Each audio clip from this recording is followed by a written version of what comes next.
ঘুমানোর আগে আপনি প্রথমত পড়বেন আয়াতুল কুরসি। ঘুমানোর আগে যে ব্যক্তি আয়াতুল কুরসি পড়বে, আল্লাহর পক্ষ থেকে একজন ফেরেশতা তার কাছে থাকবে সারা রাত। এই ফেরেশতা ওই ব্যক্তিকে পাহারা দিবে ইনশাআল্লাহ। কোনো বিপদ আপদ তাকে স্পর্শ করবে না ইনশাআল্লাহ। রাতের বেলা অনেক বিপদ হতে পারে, চুরি হতে পারে, ডাকাতি হতে পারে, তারপরে আপনার দুষ্ট জিন শয়তান উৎপাত করতে পারে। এছাড়া আপনার জাদুবিদ্যার কাজ হয় রাত্রেবেলা, মানুষ এগুলো করতে পারে, কুফরি কালাম করতে পারে, ক্ষতিকর প্রাণী আপনাকে কামড় দিতে পারে, অনেক কিছু হতে পারে। আপনি তো ঘুমের মধ্যে আছেন, আপনি জানেন না কি হচ্ছে।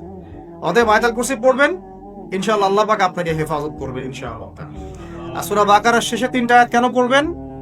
কারণ নবী সাল্লাল্লাহু আলাইহি ওয়াসাল্লাম বলেছেন, রাতের বেলা সূরা বাকারার 3টা আয়াত যে ব্যক্তি পড়বে, সারা রাত যদি আপনি নফল নামাজ পড়তেন যে নেকি হতো, এই 3 আয়াত পড়ার মাধ্যমে সেই নেকি হয়ে যাবে।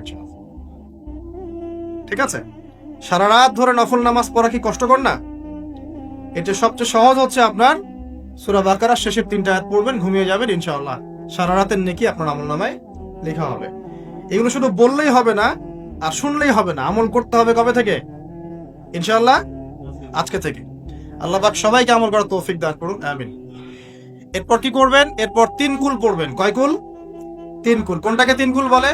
বিসমিল্লাহির রহমানির রহিম, কুল হুয়াল্লাহু আহাদ এটা একটা, কুল আউযু বিরাব্বিল ফালাক এটা একটা, কুল আউযু বিরাব্বিন নাস এটা একটা। এই 3টা সূরা কার মুখস্থ নাই? এমন কেউ কি আছে যে এই 3টা সূরা মুখস্থ নাই? মুসলিম সমাজে বড় হয়ে মুসলিম পরিবারে জন্মগ্রহণ করে 3 কুল যে পড়তে পারে না, তার কি দরকার আছে বেঁচে থাকার? কোন মুখ নিয়ে আল্লাহর সামনে দাঁড়াবেন? কোন মুখ নিয়ে নবী সাল্লাল্লাহু আলাইহি ওয়াসাল্লামের সামনে যাবে? ইয়া রাসূলুল্লাহ, আপনার উপরে পুরো 30 পারা কোরআন নাযিল হয়েছিল, আমি 3 কুলি মুখস্থ করতে পারি নাই, আমার জন্য সুপারিশ করেন। এই কথা কোন মুখ নিয়ে বলতে যাবে? 3 কুল পড়ে ঘুমাবেন। 3 কুলের মধ্যে একটা সূরা ইখলাস, একটা সূরা ফালাক, একটা সূরা নাস।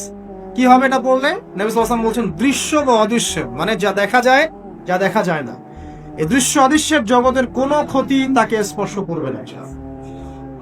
প্রোটেকশন আল্লাহর পক্ষ থেকে, প্রোটেকশন।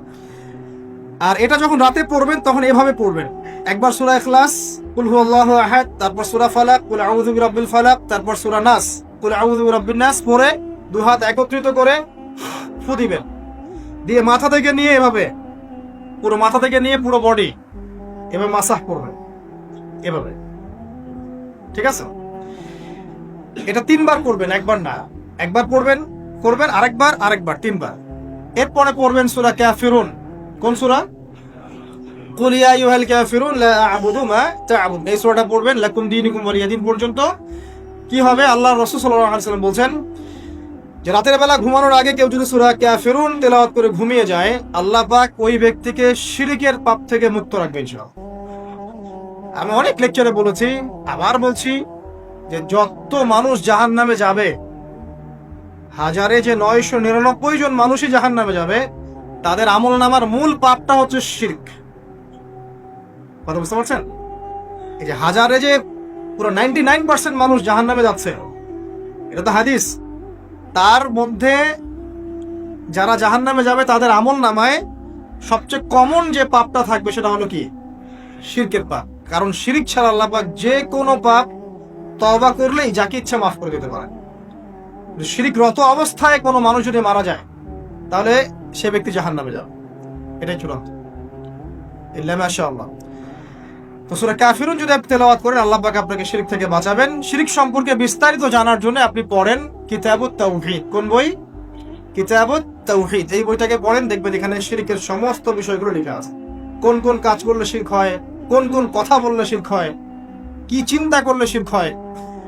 মনে রাখেন, এই যুগে সবচেয়ে বেশি যে পাপে মানুষ ডুবে আছে এটা হলো শিরকের পাপ। শুধু শিরক নিয়ে আমি আলাদা লেকচার দিব ইনশাআল্লাহ, কারণ এখন শিরকের আলোচনা শুরু করলে আর প্রোডাক্টিভ মুসলিম আলোচনা করতে পারবো।